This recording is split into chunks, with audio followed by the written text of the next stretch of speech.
Welcome to the Beyond Pain podcast with your host, Joe Gambino and Joe LaVacca. Join the two Joes, two physical therapists, as they discuss how to navigate the uncertainties of pain so you can move beyond it and get back to the activities you love most. This podcast is for Joe, and their guests to share their clinical thoughts and ideas based on their collective clinical experiences. Can this information be for you?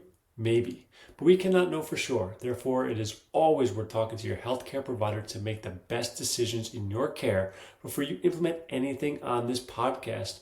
And please use common sense. Welcome back into the Beyond Pain podcast. I am one of your hosts, Joe Gambino, and I am here with the ever so philosophical Joe LaVacca. Although I think the last few episodes, I'm taking the cake on that one. I know you wanted a little bit more rant, so I'm trying to be a little bit more rational in a lot of our conversations. So it's switching sides. It's no, like we need Joe's strong emotional side back out here. You can follow us on Instagram at Joe Gambino DPT for myself and at Strength in Motion _PT for Joe LaVacca. You can find this podcast on YouTube, Cups of Joe _PT, and we also have an Instagram page as well, the Beyond Pain podcast on Instagram. And as always, there is an application form for you to fill out if you are interested in working with either one of us. It's in the show notes, easily accessible. And you can always DM either Joe or myself via Instagram. We are more than happy to have a conversation. So welcome back. Welcome. It's good to be back. I've had a nice week. I've enjoyed the comical theater that is the United States government in its full glory. So that's been exciting to watch. I guess burn or unfold, whatever adjective you like, depending on what your viewpoints are. So looking forward to another week of football. Even though I see my season or my interest fading probably by the end of halftime this week, week 2, which if you're a Giants fan like I am over the last 10 or 12 years, I mean, that's probably a little bit longer than some of the previous seasons have lasted. So to think like 6 quarters and then I'm out, I feel like really excited about my even upcoming weekends. And Joe, I go on vacation next week. Mm-hmm. You have a very important date happening. So we got lots of things to look forward to. How are you, my friend? I'm good. I mean, baby will be here in 13 days unless it decides to show up early. So it's going to be here very, very soon. So excited for that. I think, Joe, I'm going to make a prediction here for you. I think you're going to be somewhat pulled back into the Giants after this week. I think the Giants are going to play decently well because the Commanders have a terrible defense, but you're going to be excited with Malik Neighbors after today, and that's what's going to play you back into watch.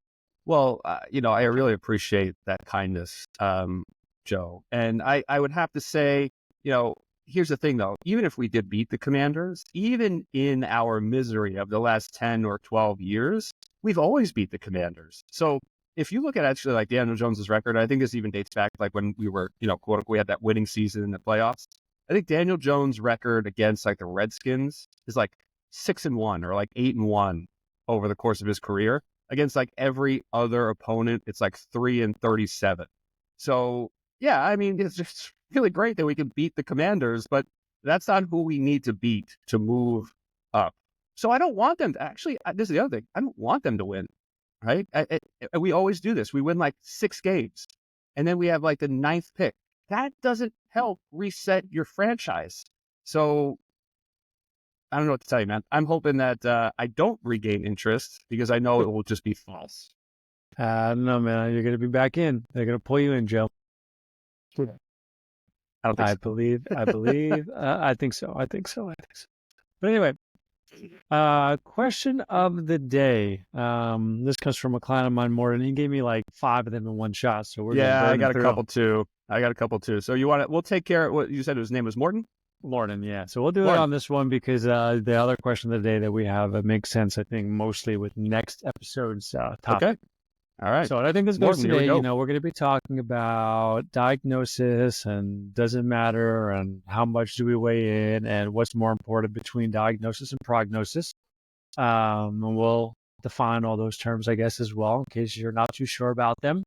But the question today is there any clear distinguishing factors between joint pain and muscle pain? Hmm. Um, I think quality of pain is an interesting thing because pain is so subjective. I would honestly say I don't know how to answer that.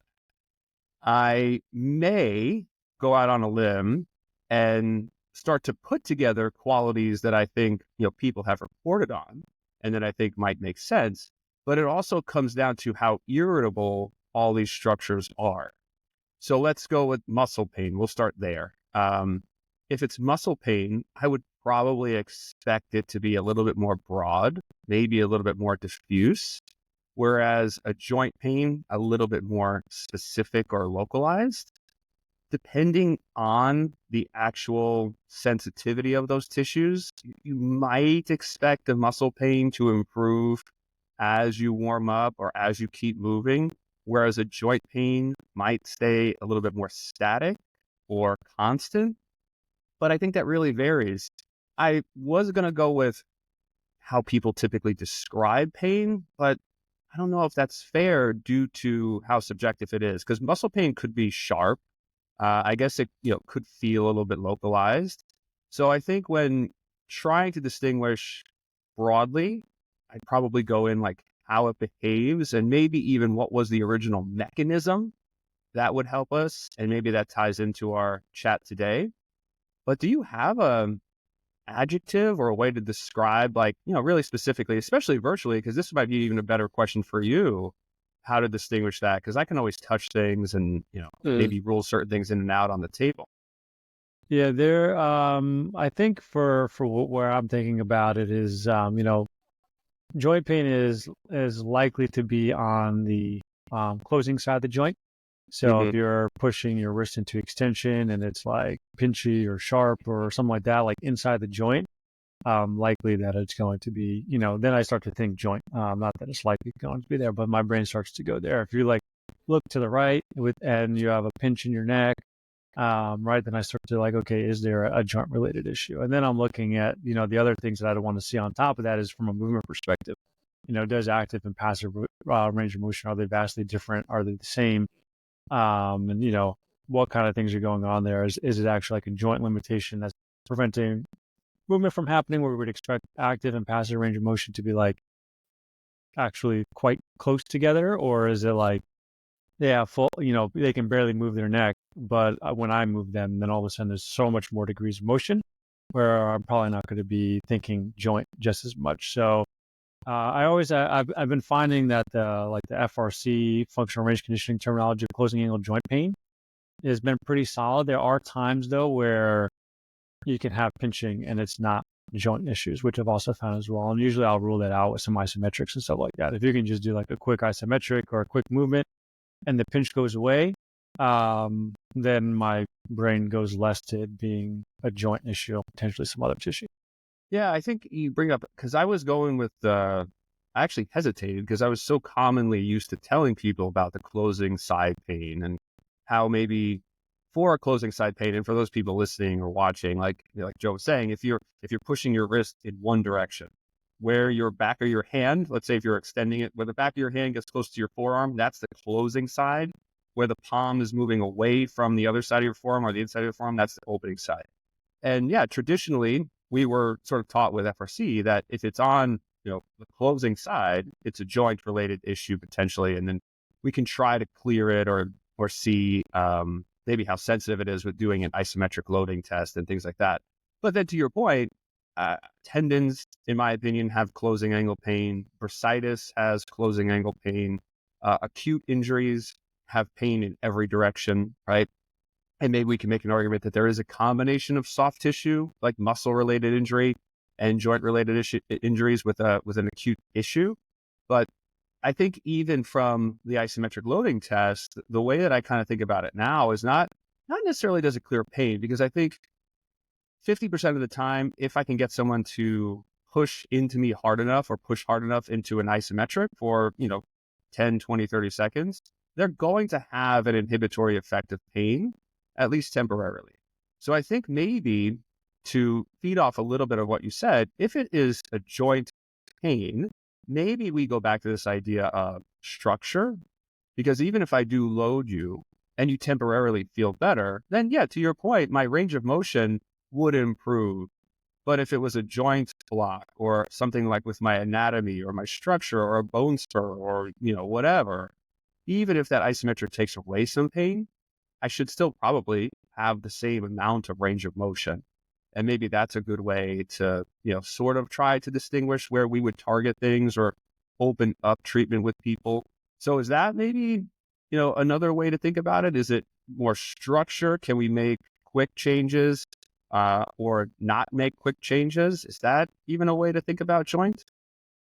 I don't know. I think, when we're just talking about symptoms in themselves, they're not the best measures Right. for what is going on. So I Right. agree with you on that. You need some other sort of diagnostic, something to start to push you in a direction to further believe that it's the case. So, some of these things like pain local to the joint on the closing side, leaning towards more joint issues can make your brain start to think that way. More diffuse, open angle discomfort, things like that can make you think more muscle. Something that's dull or achy, might fit the bill as well. But then you need something else to kind of confirm or deny. And you can't just use the symptoms by themselves because they're not enough to make those decisions, in my opinion. Yeah, I agree. I think, for me lately, as I always kind of keep shuffling my mindset and then reading something new or reading something contradictory. And I think I've brought up the blue duck, Adam Sandler enigma or problem, when, everything, there's no such thing as a blue duck until you see a blue duck once. And then you don't need to see a blue duck again because they exist, even if they are rare. So there's always going to be these little outliers to the rule that we have to sort of work our way through or problem solve through. So I would then typically probably again fall back on when we load it, when we move you, what is the behavior of that tissue? How is it responding? And again, like what you were saying, if I have something a little bit dull, a little bit achy, and we get it warmed up, and it's on the opening side, is it muscle? Is it nerve? Right? Yeah, probably. But muscle and nerve and tendon and bursa are all going to kind of bleed into deep aspects of the joint too. So I think the other rule, if we brought up FRC, was maybe some of these sort of like hierarchical range of motion or hierarchical patterns. Yep. That also feed off of what we've been referred to as capsule patterns or joint patterns for each specific joint. So I do kind of occasionally fall back on those as well. And again, for those listening, the sort of idea in orthopedics, and I say idea because I don't know, again, if this has been really, proven to the nth degree, or if it was just like a nice way of kind of thinking about joints, but I think it's held up for me enough, where each joint will show you a quote unquote joint pattern in terms of its range of motion limitations. So in the shoulder, like how much, external rotation or internal rotation do you have? How much, flexion do you have? How much, motion out to the side? And if we're seeing limitations, in specific ratios between rotation and flexion and moving out to the side, then we might, infer that it's a little bit more of a joint related issue. But I still think it has to go back to behavior, because we've seen people who are so acute and everything hurts and everything's limited. And I had a guy with acute back pain this week. I mean, it was an emergency text message. I got your number from a previous client. I need to see you. I'm going away on Monday on a work trip. I don't know what to do. And he came in and he was shifted and bent over, and everything we did hurt. I mean, it didn't matter if I was moving his hand and moving his shoulder, moving his toes, everything. There was no closing, no opening, no patterns, no nothing. And that's what we would expect from an acute sort of injury. So maybe acutely, for me, a little bit harder to rule things in or out. But then once things calm down, and then can we see behavior? I think that's where, we can really be maybe really certain. Yeah, I like that. Now let's shift here, because I think this kind of really bleeds into the conversation today about prognosis versus diagnosis. Do you want to start that off by defining them and then kind of just going from there? Sure. I think probably more people are familiar with diagnosis, right? And I should have been a good podcast host, and I should have, Googled, diagnosis and the root word. Maybe I'll just do it right now because we have the function of the internet in front of us. So if I Google diagnosis meaning, let's try to see if we can get the actual definition and maybe some root names here. Diagnosis, according to Google, the identification of the nature of an illness or other problem by examination of the symptoms. So let's see if we can find a little bit more of a root here. I think this is what people are more used to sort of thinking about when they go to the doctor or they come see us. What is happening to me and why? And then once we know why, well, what do we do to fix it? So I think diagnosis brings us to the here and now.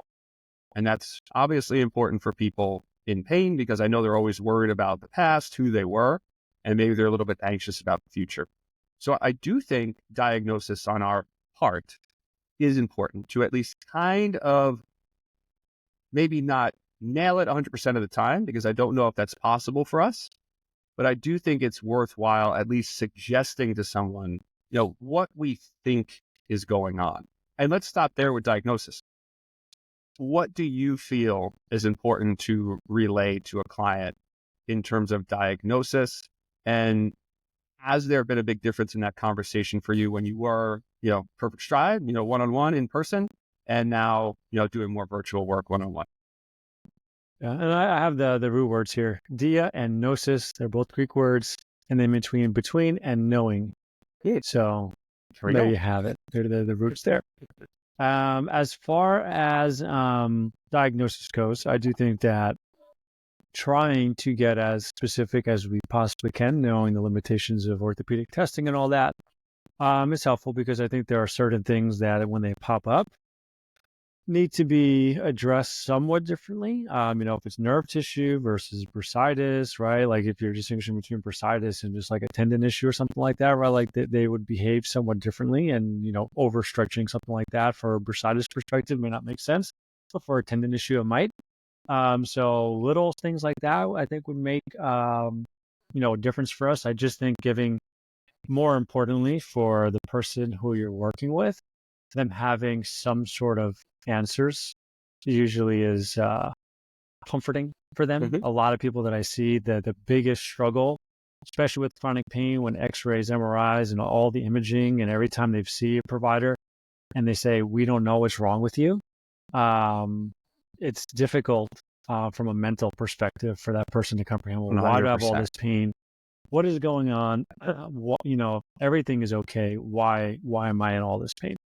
So giving them as clear of a rationale between what we think is going on from a diagnosis perspective, but more importantly, and this is what I try to really educate people, this is from when I was in person till now, is not so much about, sure, I can I'll let them know hey, our tests are not that great, especially in a virtual environment. I'm not going to be able to do all the special tests the same way that I would be able to do in person. But it's not, the diagnosis, if someone had a rotator cuff tear versus a labral tear versus anything else like impingement, is really not going to change the way having more imaging or having a special test that came up positive isn't going to change the way that I'm going to treat that person. Mm-hmm. Mainly what I care about is what kind of movements are irritating that person, what kind of things have been stripped from their life because they can't do it because of pain, and then how can we start to work around that stuff and build up those qualities. And when we look at that from and I think that's where PT, a PT diagnosis is not a medical diagnosis. It's more of this is what we're seeing from a movement perspective. This is the irritated tissue. This is the irritated patterns, and this is the plan forward to build that back. And I think when you can start to explain things in that realm, as opposed to saying I have to give you this sort of tissue is the real issue, a little rhyme there.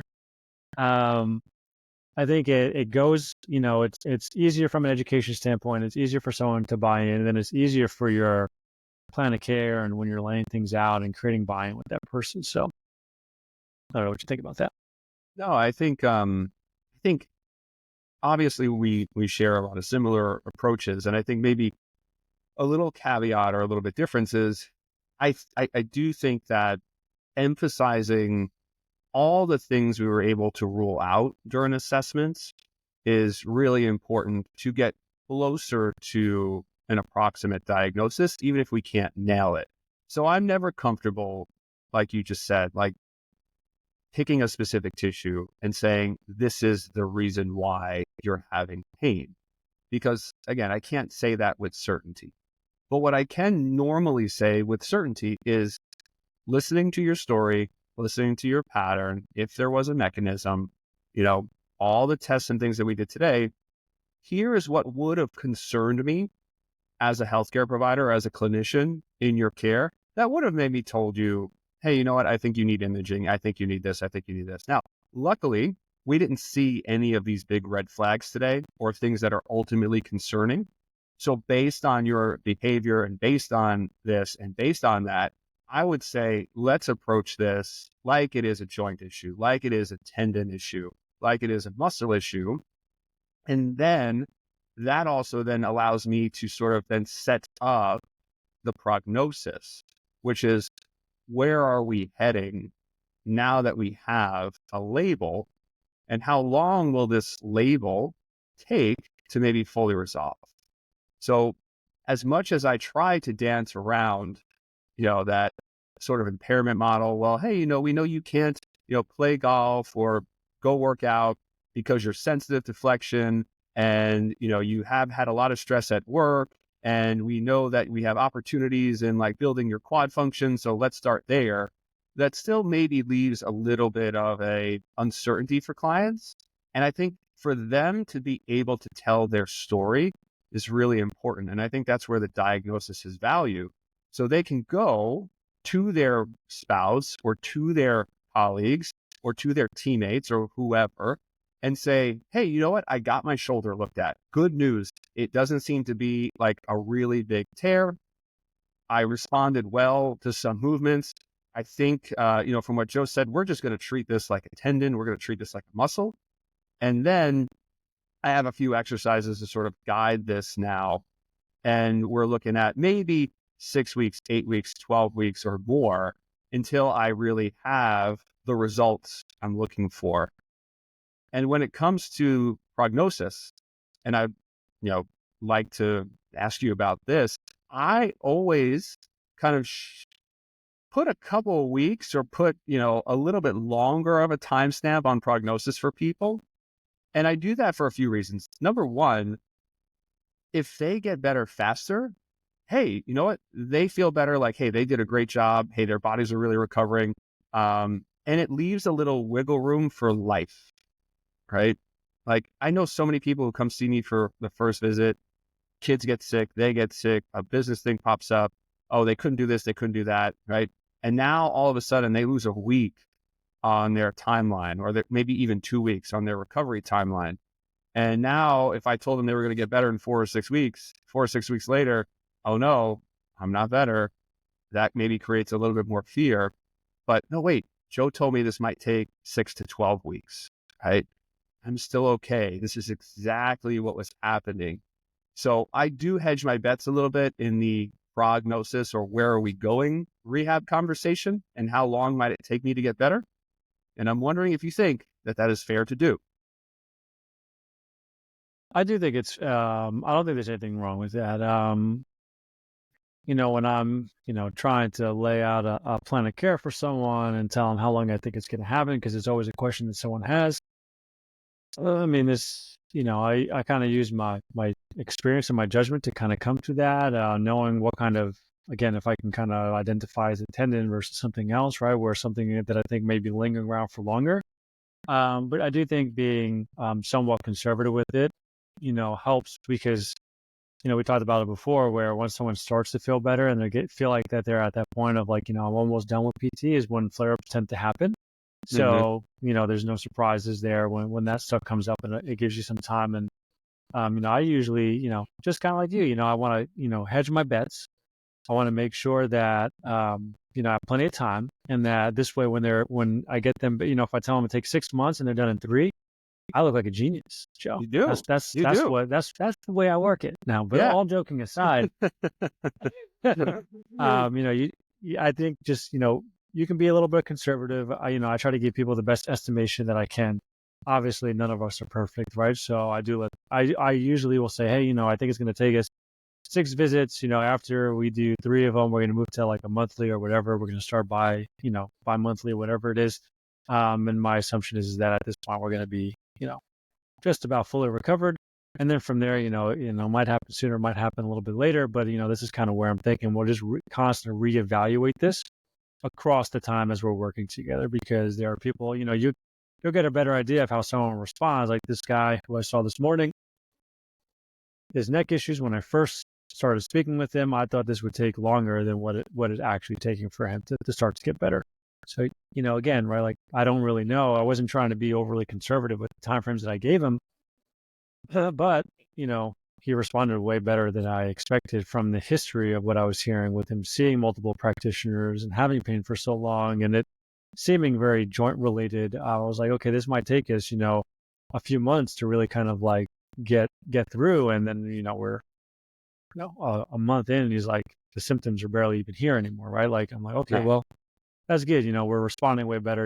We still got some little things to work on. Now we can expand to other areas and there are other things that he wants to focus on. So now we can start doing that stuff. But, that's kind of where I think having this like running prognosis where things kind of change with your education over time is, I think, valuable as well. Great. All right. No, totally. So I think diagnosis, important for the here and now and validation. Prognosis, very important for the future and course of care, getting buy-in. And then, like you said, hedging our bets as clinicians, giving people space to sort of allow life to happen, or maybe even, their own healing processes happen. But I do think more and more they go hand in hand. I do think more and more they're equally as important. Whereas I think throughout my career, I've flip-flopped a little bit on which one was most important. Like, oh, don't worry about the diagnosis. I'd tell people it's all about the prognosis.